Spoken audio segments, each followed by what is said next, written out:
Now, before we do that, I need you to do something for me. I need to hear your most energetic, rambunctious, buck wild, lambuki, bootylicious amount of applause you can possibly give. Just go off, all right? 1, 2, 3, clap.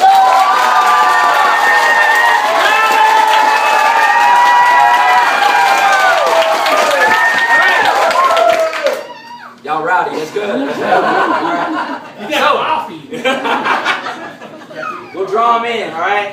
So, this is what we're going to do. I'm going to call off a particular group, and if you are a member of the group that I call off, to the best of your ability, I'd like you to stand up.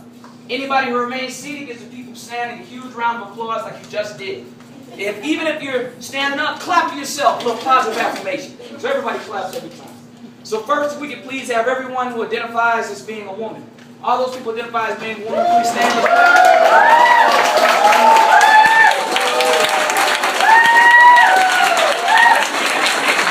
Everybody out there who identifies as being a man. All those people identify as being a man. Right?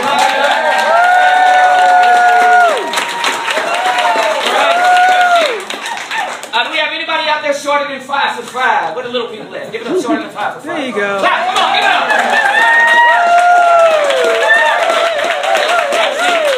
Anybody out there taller than 5'10"? Where the tall folks in the house? Taller than 5'10". Give it up. Everybody in the middle between 5'5" and 5'10". Come on, stand up. Give it up. Have a seat. Okay, wait. What about this? Do we have anyone out there born between 1930 and 1940? Anyone born between 1930 and 1940? Hey, you can go back farther. Okay, well, anyone born between 1920 and 1930? Farther. Anybody born between 1910 and 1920? All right, wait, let me go up. Anybody born between 1930 and 1940? Nobody born between 1930 and 1940? Anybody born between 1900 and 1910? All right, let's go to this. Anybody born between 1940 and 1950? Stand up, give it up for them. All right.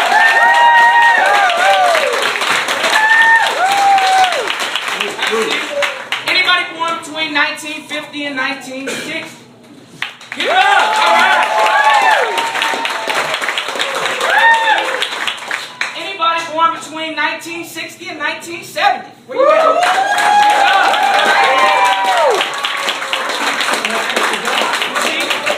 Anybody born between 1970 and 1980? Where you at? Come on!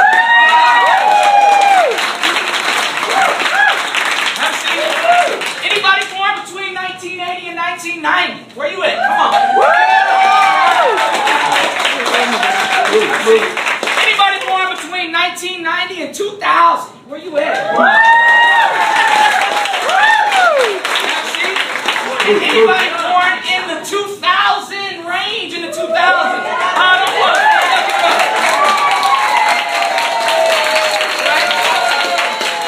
I'm going to go back again. Anybody born from 1900 to 1910?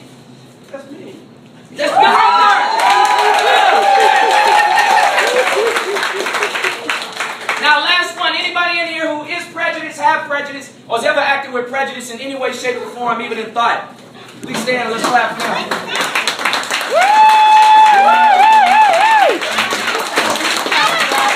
Have a seat. Some of y'all thinking like, what? What was you? Are you sitting next to me? What's up? I do that one every time. While prejudice is, of course, where we rank people above us or below us, morally, intellectually, spiritually, socially. Sometimes people say it's where we think people are cooler. We're cooler than them. They're not worthy of our friendship. Like, when we put people beneath us, prejudice is dehumanization. But when we put people beneath us, that type of dehumanization is called demonization. Please say demonization. Demonization. The kind of prejudice we often fail to talk about a lot is when we put people above us. That's when we're like, oh, that's what beauty is. Man, look at them. I bet you they're a good person. I bet you they're intelligent. That kind.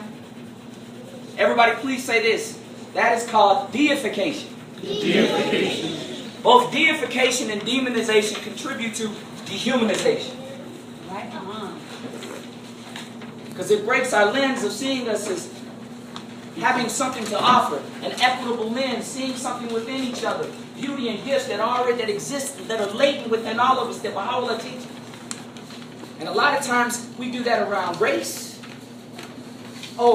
gender, class, nationality, physicality, sexuality, how much money's in the pocket, the shoes they have, religion, belief, the list goes on and on and on and on. But tonight, we're going to talk about breaking through the prejudices around generation. Because we got to work together. We got to create a new world, and that's something we could all learn from each other. Now, how is this going to work? Well, I thought you knew. Say again? I said, I thought you knew. Oh, well, I think I do. You think I do. Before we get into this, we're going to break into those generational groups that I called out. And I got some paper here. And you know what we're going to make? We're going to make a generational map. And with that generational map, what we're going to do after we present those generational maps, we're going to have a conversation about the gifts our generation are giving, but also the burdens our generation may be giving. How do we learn from all of it? How do we learn from all of it? Because whether it be negative, neutral, or positive, Baha'u'llah says it's all learning. Concept, think about this, failing forward. So, before we do that, I want to get us in the space of asking questions. Because a lot of times, the paradigm that we've been pushed upon us, that we keep doing, is where we make statements. We just talk about our opinions. We got to learn to ask meaningful questions to learn from each other.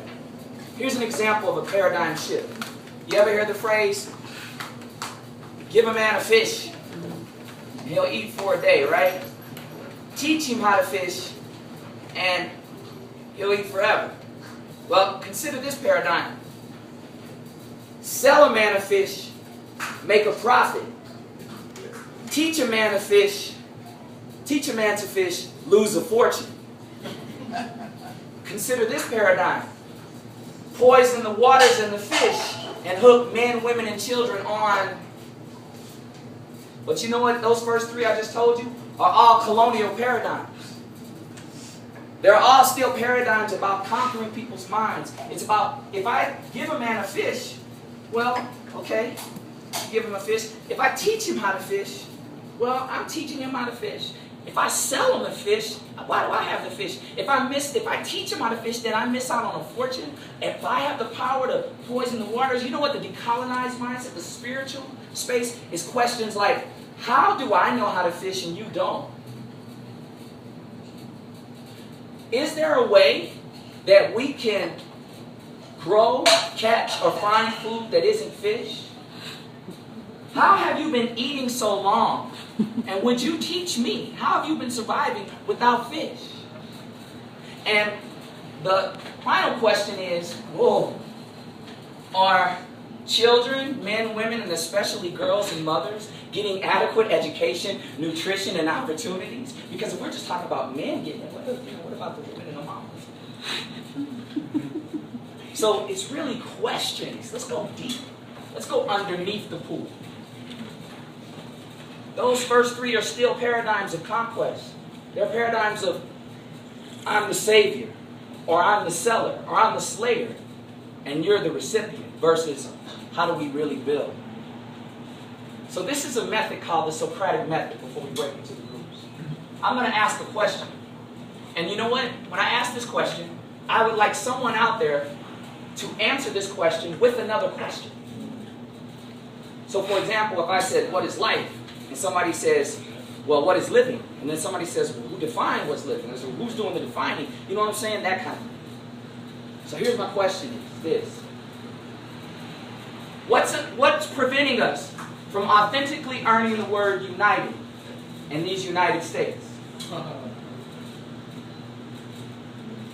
Anyone can respond to that with another question. United? Say it loud, brother. Who's defining united? Let's keep building.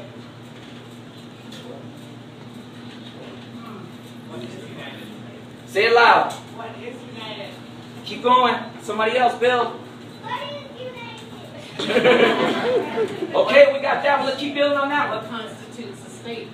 Who decides what a state is? Okay, let's keep building. Did anyone ever ask all the people in our country if they wanted to be united with the other people that they're being united with? Okay, keep building. Who says we're united? Who says we're not? Who's the who? Who's the who? Who are they? What is unity? I got one. Go for it. Do we really want to be united? Who's Well, afraid of unity? Say it again. Who's afraid of unity? Will people be bored with unity? Yes. So, here we go. Now, this is the way it's going to work. I'm going to take this off. We're going to create a pearl of wisdom tonight. Based upon generation. All right? A pearl of wisdom. There's a story about the institute process. In the Baha'i community, there's these core activities, you know? There's devotionals, study circles, children's classes, and the Junior Youth Spiritual Empowerment Program. And these core activities was about generating momentum in the community, doing stuff, you know, and getting people of all backgrounds, all beliefs to recognize that we can unite.